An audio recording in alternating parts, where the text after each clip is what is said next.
बिस्मिल्लाहिर्रहमानिर्रहीम। ये आज हम फर्स्ट लेक्चर स्टार्ट करते हैं। Chapter number 1, physics, class 9th। सबसे पहले हम फिज़िक्स के मतलब सीखते हैं कि फ़िज़िक्स हमारे पास क्या चीज़ होती है।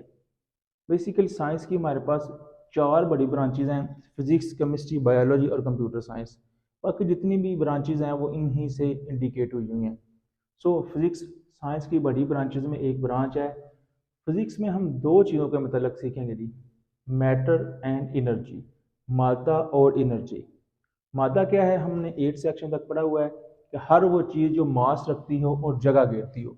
मिसाल के तौर पर मेरे पास ये पॉइंटर है, इसका कुछ ना कुछ मास है, कुछ ना कुछ वजन है इसका, तो इसने कुछ ना कुछ जगह भी घेरी हुई है। ठीक है, दोनों प्रॉपर्टीज में है, सो मैं इसको मादा बोलूँगा। क्लियर। यहाँ पानी का एक गिलास है तो पानी गिलास का कुछ ना कुछ वजन भी है और उसने कुछ जगह भी घेरी हुई है, सो वो भी मैटर कहलाएगा, मादा। मादा तीन टाइप का था: ठोस, माया और गैस। ये हम डिस्कस कर चुके हैं। नई चीज हमारे पास एनर्जी। एनर्जी क्या चीज है? एनर्जी से मुराद है किसी भी चीज के काम करने की सलाहियत, उसकी एनर्जी होती है। मसलन मैं पढ़ा रहा हूँ, मैं बोल रहा हूँ, मेरे बोलने की सलाहियत ये मेरी एनर्जी है, या मेरे पढ़ाने की सलाहियत ये मेरी एनर्जी है। अगर ये मैं अपनी इस एनर्जी लेवल का कंपैरिजन करूँ किसी अपने स्टूडेंट से, तो डेफिनेटली उसका पढ़ने का या पढ़ाने का एनर्जी लेवल मुझसे कम होगा। ठीक है। सो एनर्जी मुख्तलिफ चीज़ों के काम करने की सलाहियत। मसलन ये ट्यूबलाइट है, इसका एनर्जी लेवल ये है, ये लाइट फॉर्म में, ठीक है, इसकी लाइट पहुंचाने की सलाहियत, इसका एनर्जी लेवल है। या कोई बीम है, उसका अपना एनर्जी लेवल है। क्लियर है। या आप ये समझें कि दो बाइक्स हैं मेरे पास, एक 125 सीसी है और एक 100 सीसी है, तो उनके चलने की सलाहियत, डेफिनेटली उनके चलने की सलाहियत दोनों की डिफरेंट होगी। सो एनर्जी बोलते हैं किसी भी चीज़ के काम करने की सलाहियत, उसकी एनर्जी कहते हैं। उसके बाद फिजिक्स की ब्रांचेज हैं हमारे पास। सबसे पहले है मैकेनिक्स। मैकेनिक्स से क्या मुराद है? मैकेनिक्स में हम तीन चीज़ें डिस्कस करेंगे: मोशन, अगर कोई चीज़ हरकत कर रही है तो उसकी हरकत का मुतालिया मैकेनिक्स में करेंगे। दूसरी चीज़ है कॉज, कि अगर कोई चीज़ हरकत कर रही है तो क्यों हरकत कर रही है, उसको हरकत करवाने का सबब कौन सी चीज़ है, कौन सी फोर्स उस पर लग रही है जिसकी वजह से वो हरकत कर रही है, या वो कहाँ तक जा सकेगी। ठीक है। तीसरी चीज़ है उसके इफेक्ट, कि उसके असरात क्या होंगे। अगर कोई चीज़ हरकत कर रही है तो उसकी वजह का भी हमें पता चल गया, तो हम ये देखेंगे इसके असरात क्या होंगे, ये कहाँ तक जा सकेगी, इसकी वेलोसिटी क्या है, इसका एक्सेलरेशन क्या है, ये कितना फासला तय करेगी। ठीक है।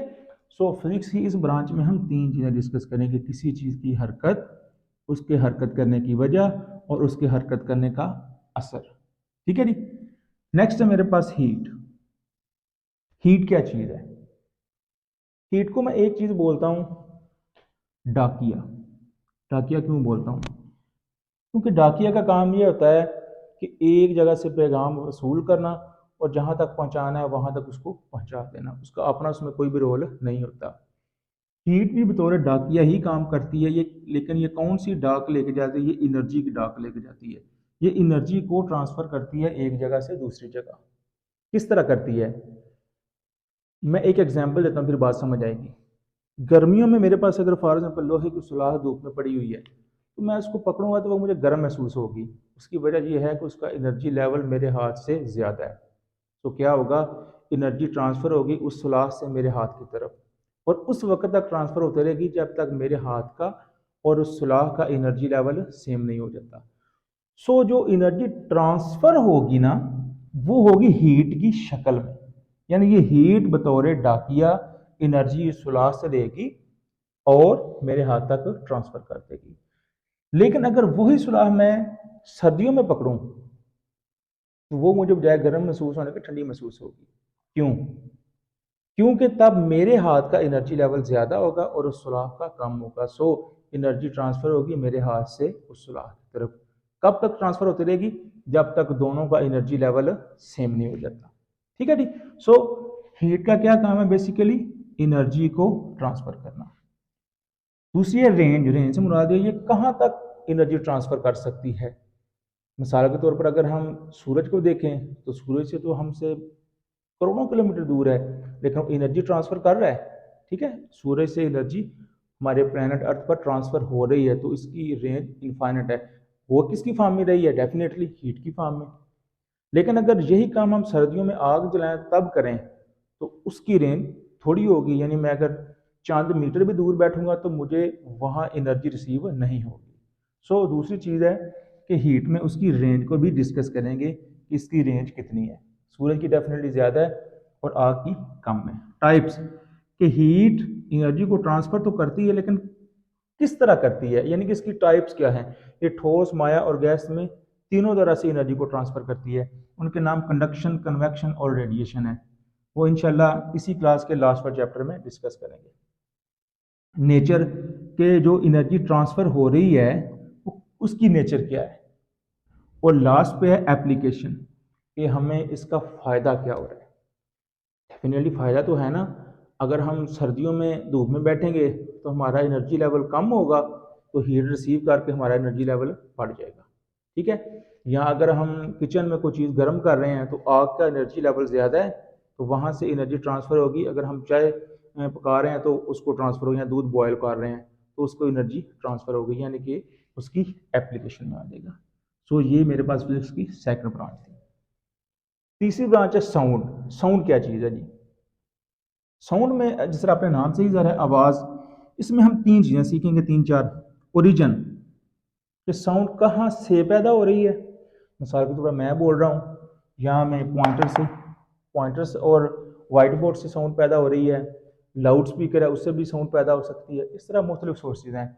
हम सबसे पहले ये देखेंगे ओरिजिन के, साउंड का ओरिजिन क्या है, ये कहाँ से पैदा हो रही है।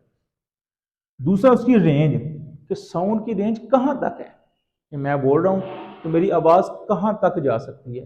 डेफिनेटली मेरी रेंज कम होगी अगर लाउड स्पीकर होगा, यानी कि अगर मैं लाउड स्पीकर में बोलूँगा तो डेफिनेटली मेरी रेंज बढ़ जाएगी। तीसरी चीज़ है नेचर, कि साउंड किस फॉर्म में एक जगह से दूसरी जगह जाती है, किस शक्ल में जाती है। तो साउंड याद रखना है हमारे पास स्ट्रेट लाइन में नहीं जाती, बल्कि वो इस तरह वेव फॉर्म में जाती है। ठीक है, साउंड एनर्जी की ही एक किस्म है जो एक जगह से दूसरी जगह वेव्स की फॉर्म में जाती है। चौथी चीज़ है इसकी एप्लीकेशन, कि इस साउंड जो हम पैदा कर रहे हैं इसका क्या फ़ायदा है, हम क्यों इसको पैदा कर रहे हैं।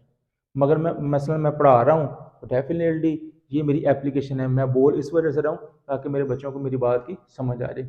यहाँ अजान होती है तो अजान इस वजह से है कि बुलावा है नमाज का। सो ये चीज़ें हम उसकी एप्लीकेशन में डिस्कस करेंगे।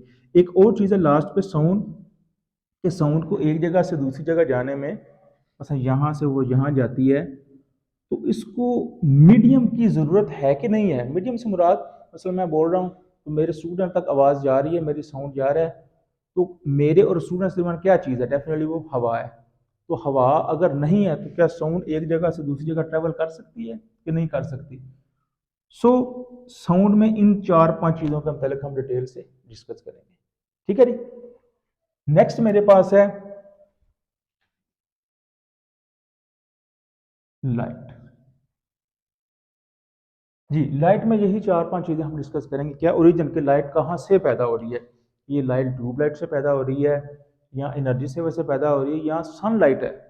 तो सबसे पहले लाइट में हम यही चीज़ सीखेंगे, ओरिजिन। फिर ये सीखेंगे कि इसकी रेंज क्या है, ये कहाँ तक जा सकती है। तो आप देखेंगे ट्यूबलाइट होती है उसकी रेंज कम होती है।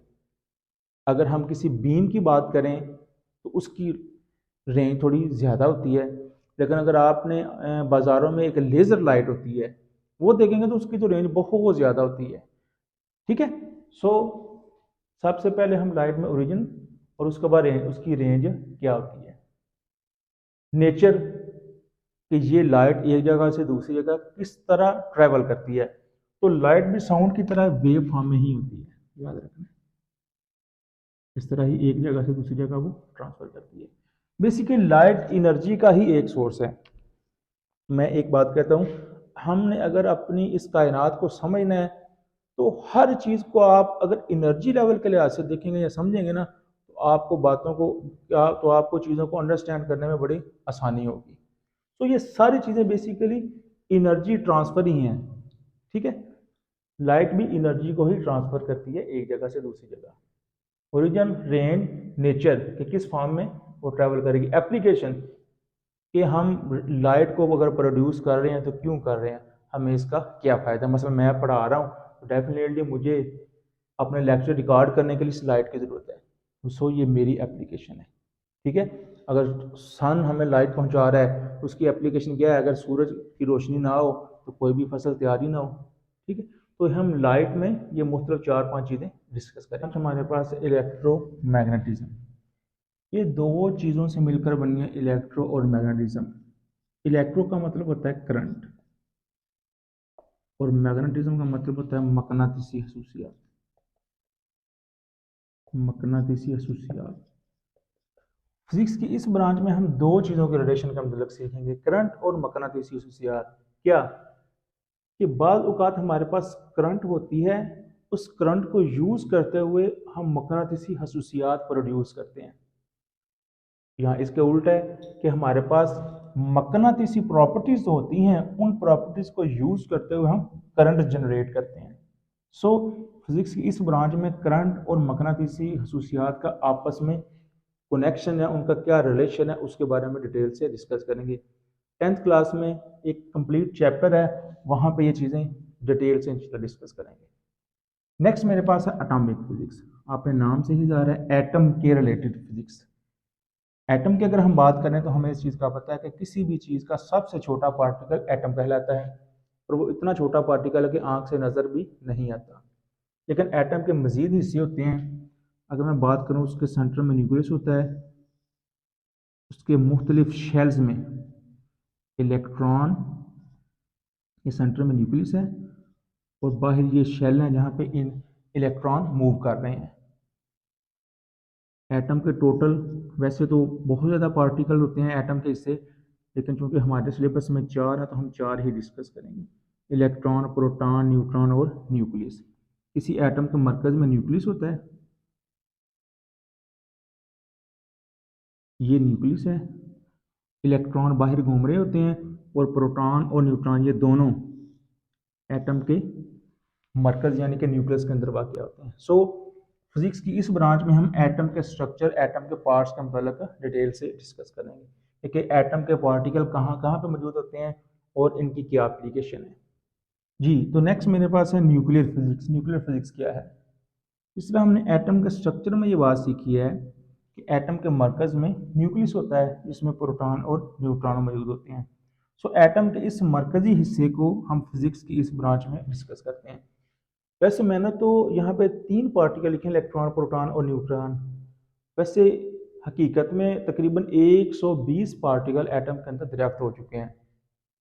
इलेक्ट्रॉन के अलावा बाकी जितने भी पार्टिकल्स हैं वो सारे के सारे न्यूक्लियस के अंदर पाए जाते हैं। सो न्यूक्लियस एक बहुत ही कॉम्प्लिकेटेड पार्टिकल है एटम का। सो इस वजह से फिजिक्स की उसको एक अलग ब्रांच में रखा है कि एटम के मरकजी हिस्से यानी कि एटम के न्यूक्लियस के मतलब जानना न्यूक्लियर फिजिक्स कहलाता है। और इसको न्यूक्लियॉन्स भी बोलते हैं। न्यूक्लियस के अंदर मौजूद पार्टिकल्स को न्यूक्लियॉन्स भी बोलते हैं। सेकंड लास्ट हमारे पास प्लाज्मा फिजिक्स। प्लाज्मा क्या है जी? प्लाज्मा बेसिकली मादे की चौथी स्टेट भी इसको बोलते हैं। ठोस, माया, गैस तो हमने पढ़ा है। इस तरह मादे की चौथी हालत को प्लाज्मा बोलते हैं, लेकिन ये किस फॉर्म में होती है? ये आयंस की फॉर्म में होती है। आयन से मुराद अगर किसी भी चीज़ में से इलेक्ट्रॉन खारिज कर दिए जाएं या उसमें दाखिल कर दिए जाएं तो वो न्यूट्रल नहीं रहती, बल्कि वो आयंस की फॉर्म में होती है। सो फिजिक्स की इस ब्रांच में आयंस के मतलब हम डिटेल से डिस्कस करेंगे और उनकी रोज़मर्रा में क्या एप्लीकेशन है उनको भी डिस्कस करेंगे। तो लास्ट में मेरे पास जियो फिजिक्स। जियो फिजिक्स क्या है? जियो का लफ्ज़ी मतलब है जी ज़मीन, अर्थ। फिजिक्स की इस ब्रांच में हम ज़मीन के अंदरूनी अशिया का मुताला करेंगे कि ज़मीन किन किन चीज़ों से मिलकर बनी है और ज़मीन के अंदर कौन कौन सी अशिया पाई जाती हैं, इसका स्ट्रक्चर क्या है। ठीक है, सो फिज़िक्स की इस ब्रांच में हम ज़मीन के मुताल्लिक़ सीखेंगे। सो ये मेरे पास ही फिज़िक्स की ब्रांचेस थी। तो इंशाल्लाह नेक्स्ट लेक्चर के साथ जल्द मिलते हैं। तब तक के लिए अल्लाह हाफ़िज़।